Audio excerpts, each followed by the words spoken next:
Hey guys, welcome back to Let's Play Ogre Redone 64, Personal Lordly Caliber. This is the HeeroJay, Mr. HeeroJay, whatever you want to call me. I'm here. This is episode 3.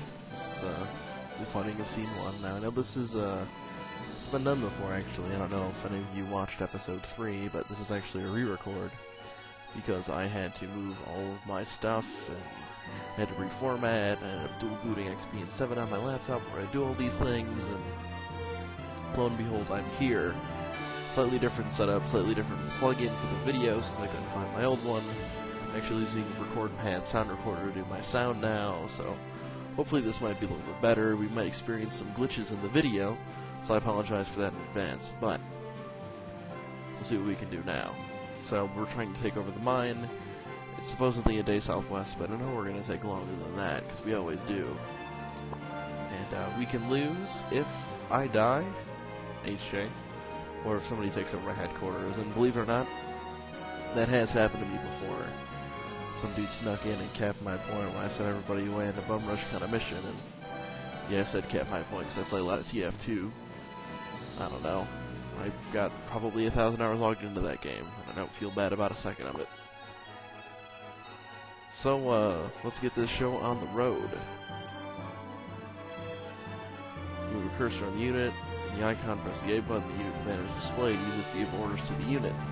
The main command is displayed when you press R. With this you can organize and dispatch. Each command has a company online, explorer, blah blah. Basically, if you're stuck on something, press start and it'll explain it.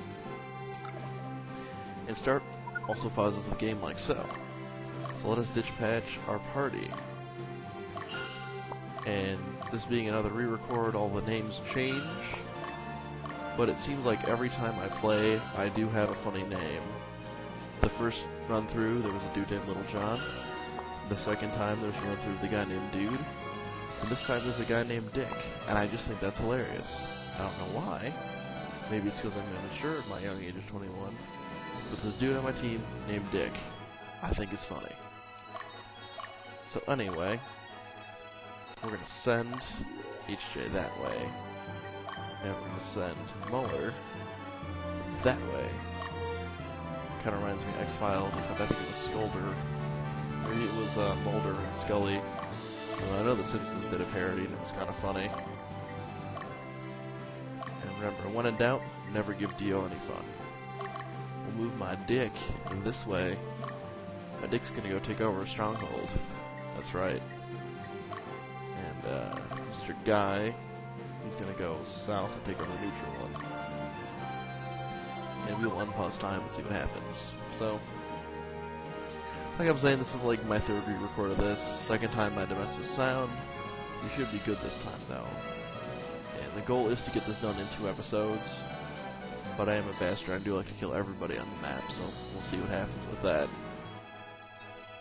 As you can see on the screen here, as you move the cursor here, if you move against one of the barriers, time will stop. And as that time in the top right changes, the display on the screen will change too. So as it turns later in the day, as you can see right now, it's getting darker on the screen to simulate that it's becoming evening and subsequently nighttime. And I think it's pretty cool, and I'm going to find old clothing. Pretty useless, but it's okay. And Ariel's where we want her to be. I'm pretty sure I'm going to end up fighting first. I don't know. My soldier there on the right might get there first. Let's see what happens. Oh, look at that. I'm fighting Walter the Wizard. And it's cutscene time. The Southern Division, they're here already. Calm down, it's not that big a deal. Our plan has already been initiated. We must stop them. Or else. Or else! So, they're hinting at revolution. Remember that for later. Hint, hint, wink, wink, nudge, nudge, say no more. They're hinting at revolution. Hey look, HeeroJay's here. He's gonna bust a cap in your ass. Get out of our way. Nah, I'd rather run you over. And we'll interrupt command right away. You can tap A during the battle at any time to issue an interrupt command. That brings up this awesome thing here. So I'm going to change the battle strategy, but before I do that, There's two other options here. Retreat, which hasn't been done yet, as the bar on the top right, underneath the 3 squares next to the blue grid, blue and brown grid I should say, changes. As that fills up, you'll be able to do things like retreat or use your Pedro. Now, it's unlikely to happen at the beginning that you're going to use the Pedro because the fights are pretty short, but it does come in handy later when you have the longer boss fights. So, I like to attack the leader, so the leader dies, and I can go back and pick off the rest of the party later. We'll go into detail in a little bit. Hopefully the leader dies this time through. He should on the next attack on my side. So you can see all the stuff happening in the background. There we go.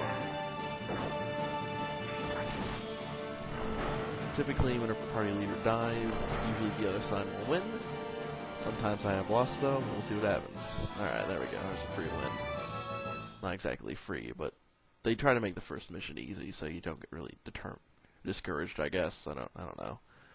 So he's got a skull above his head showing that his leader died, and he's, well, that's exactly what it shows. Skull means death.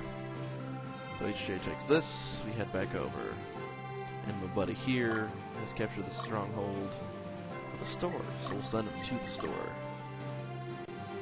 And you can buy your basic equips here, as you can see here, you know, whatever, your light armor, your small shield, your sword, your headgear. But I'm more interested in the items, more importantly the cure items, like the heal packs. I'm a big fan of those for the sole reason that, rather than just heal one dude that might be hurt, you can heal the entire party, and 150 each dude is kind of useful, so we're going to buy 5 of them.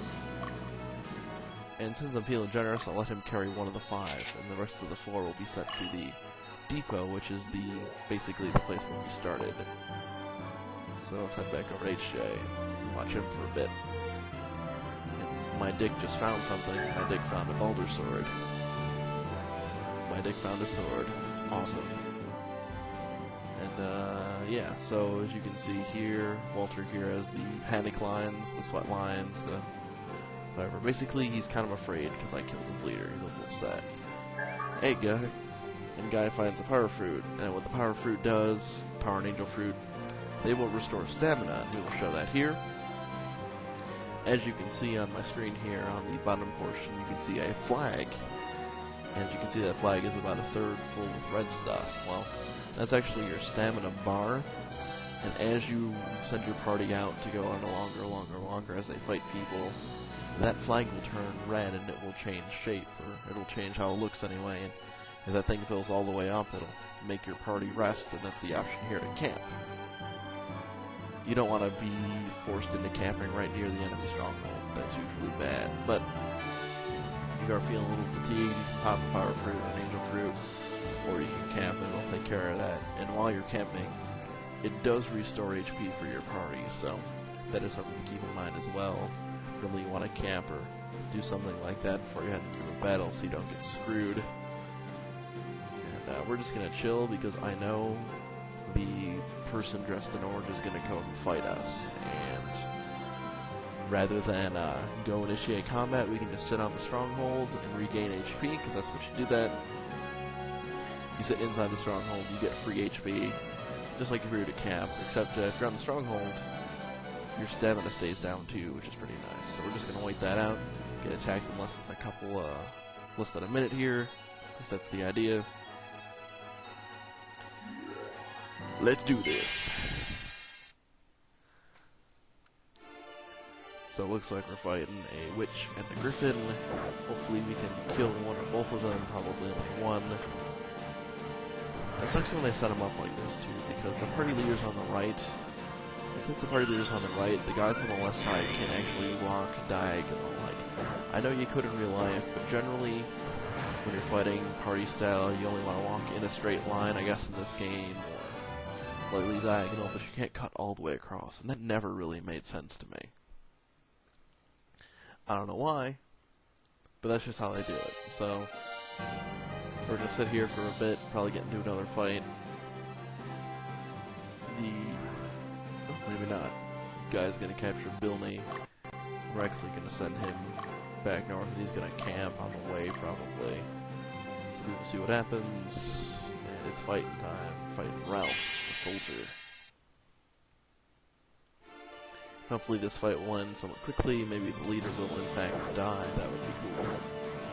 I like it when I kill people. I get EXP. And EXP means I can level up. And leveling up means I can get stronger. Being stronger means I can kill more things to level up. Well, I pretty much just described how the entire game works, minus the plot. Big surprise. We'll bust out some fuel pods. And we'll probably just cut this episode here after the battle. This is really pushing the YouTube's limits, I guess. So he's gonna fly away there, and we're gonna actually stop here. Notably, 1 second away from lead on the clock up there. Damn. Anyway, that's it for this episode. We will hopefully finish it up next time, but I wouldn't be amazed if we push it to 3 on the first scene. So anyway, we'll see you next time. Let's play Ogre 64.